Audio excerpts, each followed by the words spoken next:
Hey everybody, I'm gonna pick some okra. I'm just gonna show you kind of what you want and what you don't want.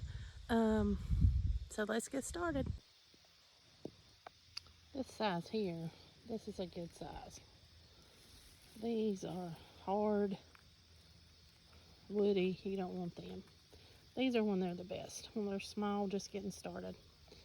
So I'm gonna go through and pick some, and you just wanna cut them with your knife. And I'm just gonna put them in a little bag.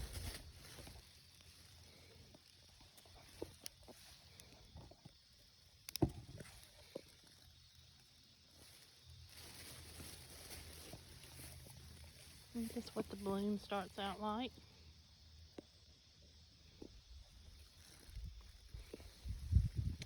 And I'm just going to go through this whole stretch here at Mom and Daddy's and pick these out. Hello everybody. I'm going to be working today on processing okra to put on the dehydrator. And this is my little cannon area in the basement. I'll show you all a little more what that looks like later on in a video. But for right now, let's get to work on this okra. First thing I'm going to do is cut the top off. And I'll put it in my scrap box. And I usually cut the little end off too. And then I want to cut them in a 1/2 inch to 1 inch sections. And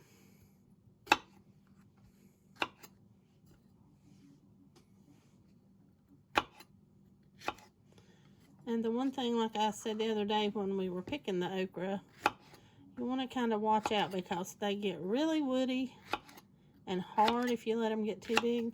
These are still soft. You can kind of mash them and they don't give you that crackly sound. That's when they're the best. You don't want to eat them when they get hard. They're not good. And you just waste your time trying to process them.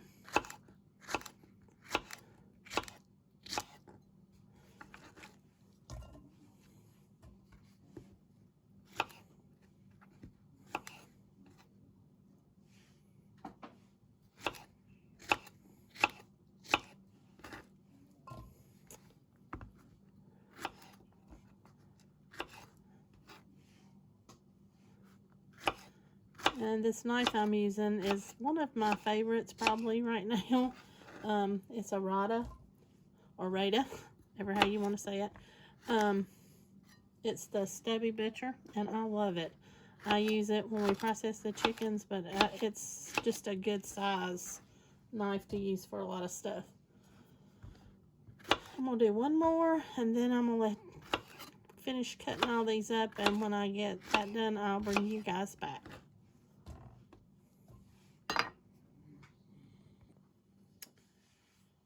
Now let's load our trays. So I'm just going to pour some out, and then I'll kind of set them where they need to be.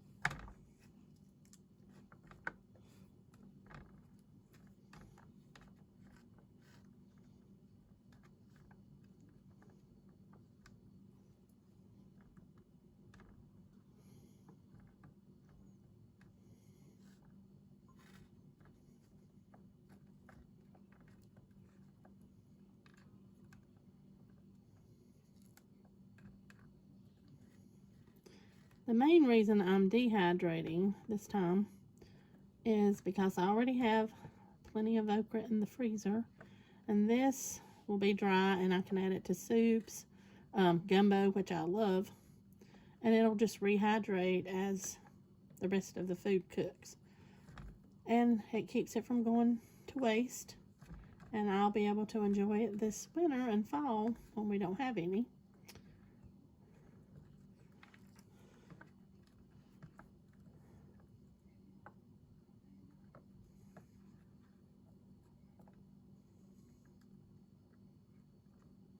Okay, some of these are not going to sit up too good.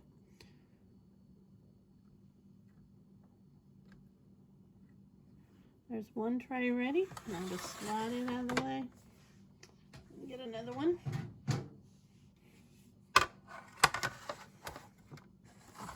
And some more. I left the top. And the tail.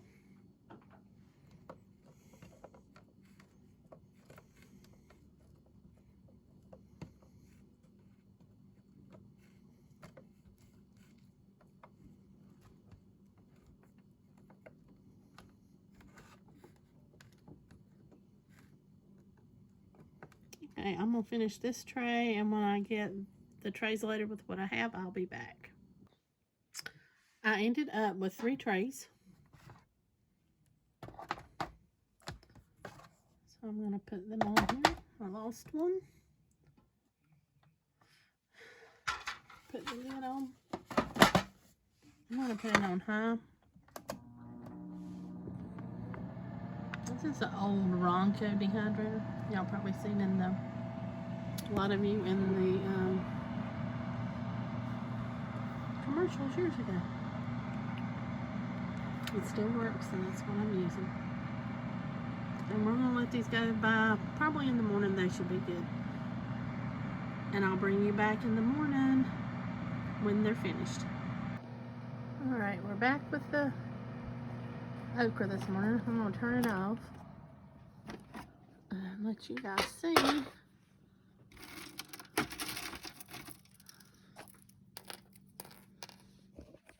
You can see they're completely dried.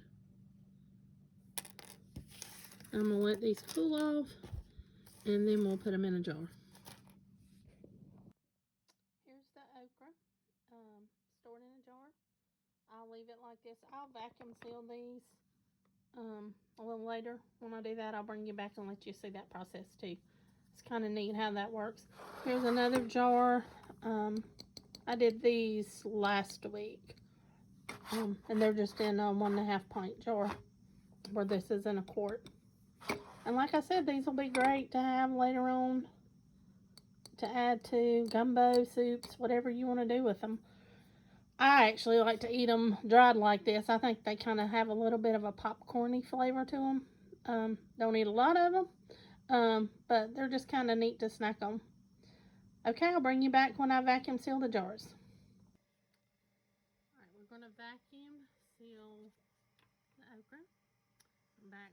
I'm using my food saver. I have this attachment, which will hook here. And just slide it in there. And then I have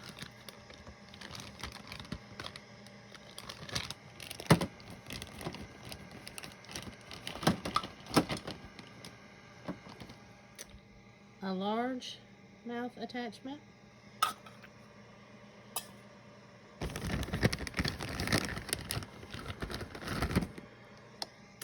And a small mouth attachment.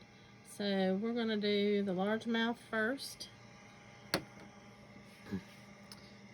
So you can use a old ring as long as it's clear, because you're not pressure canning anything with this. We're just storing something that's dry. So we're going to put that on. We're going to take our section piece, put it here. We're going to take the other end of this cord and hook it into the top of this. Then we're going to come over here, lock our system down, hit vacuum seal, and we're just going to wait until it seals.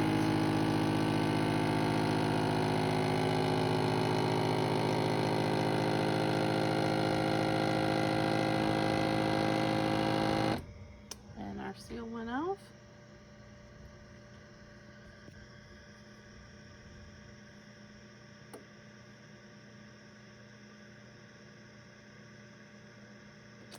Release, and if we heard our air, so hopefully if it did right, we can take this off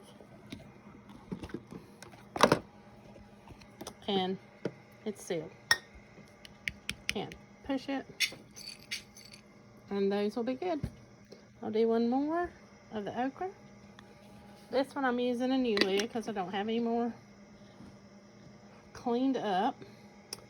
Again, we're going to put our lid back on, connect our hose, come back over here, lock the machine, hit suction.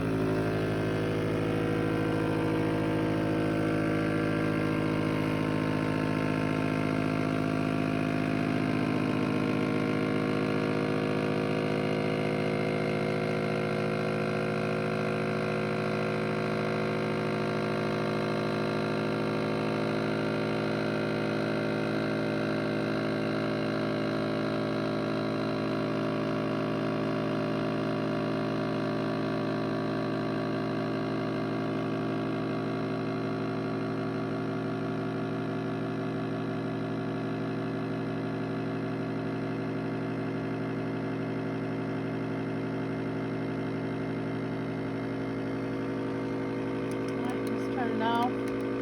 Sometimes that doesn't do,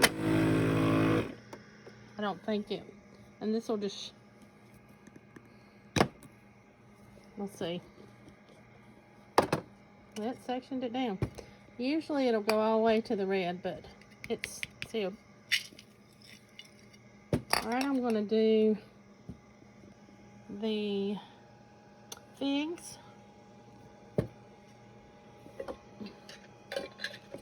Again, I'm going to use a used lid. They're good for stuff like this. Now, I will tell you, with the regular or smallmouth one, sometimes they don't seal as well and you have to put an extra ring in, but we'll see how this one does. The wide mouth does good just practically every single time, but for some reason the smallmouth one doesn't work as well, and I've heard other people say this as well. So, lock section. You can see it going up. See it back into the jar.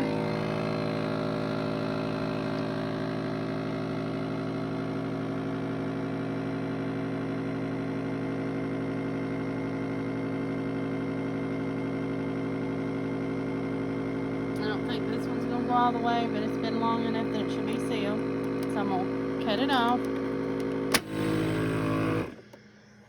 We're going to come over, release our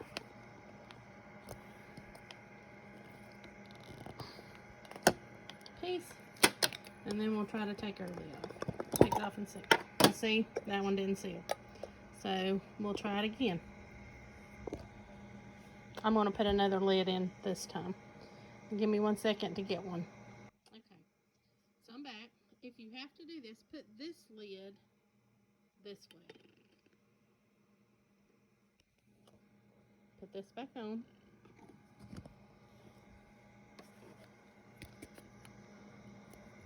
And we'll try this again.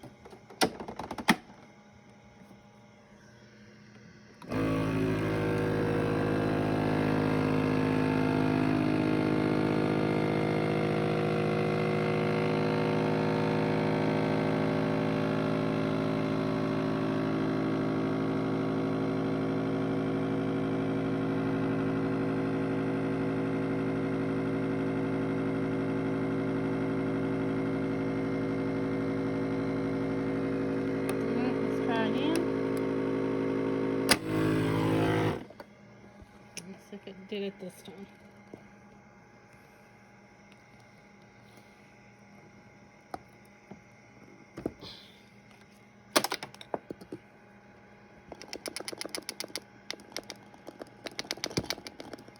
Yep.